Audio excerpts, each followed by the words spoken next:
This is my review on the original X-Men trilogy.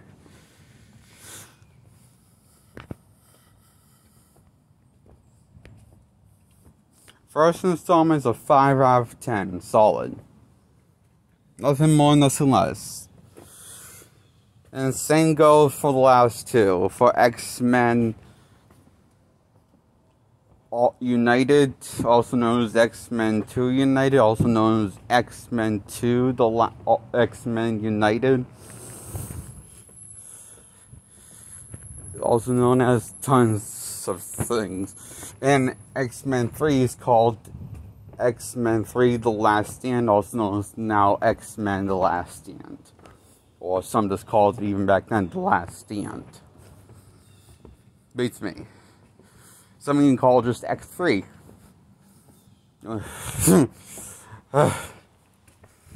X-Men, just simply called X-Men. Why did he have to make it complicated?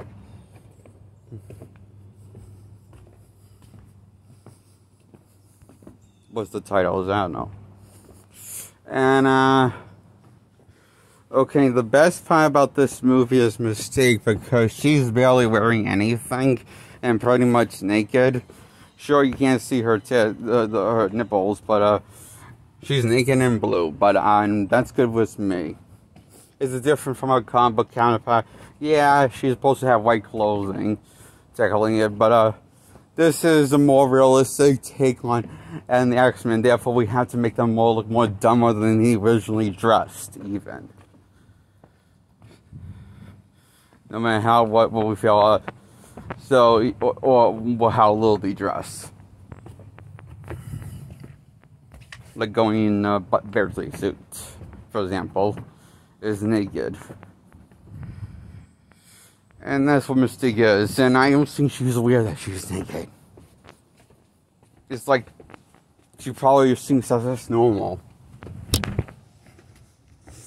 Because she's completely unfazed by it.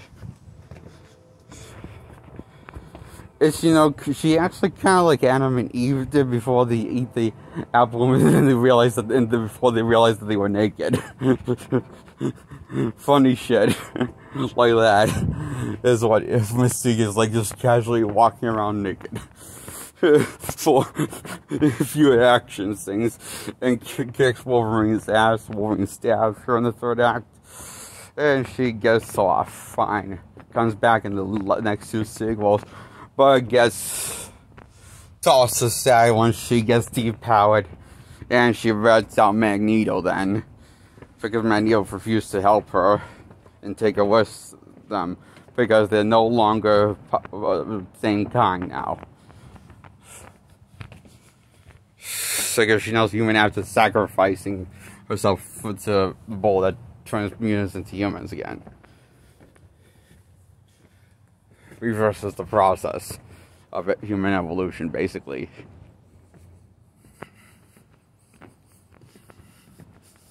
But it doesn't make sense why that would actually be a permanent thing when you think about it.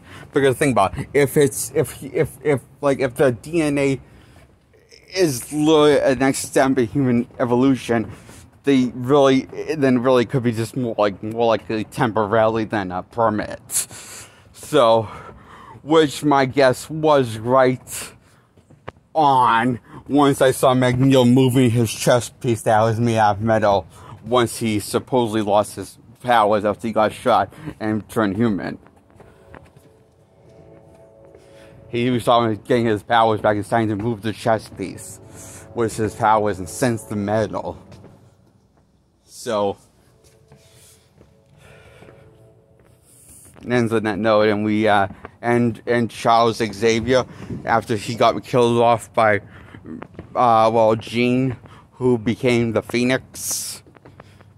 Who took over the personality of Jean, which is the Phoenix is basically split personality of Jean Grey in this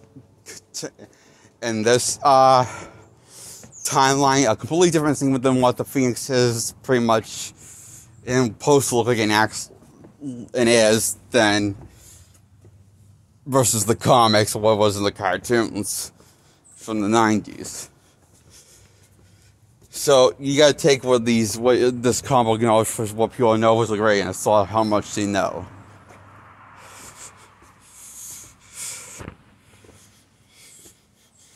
Versus how much to lean on to you, the audience newcomers. Well, Wolverine doesn't do much in the first one except getting his ass handed to him multiple times. Like a rag doll. Being a chump. And doesn't kick ass until the sequel. And last time we see him kick ass is in the third installment.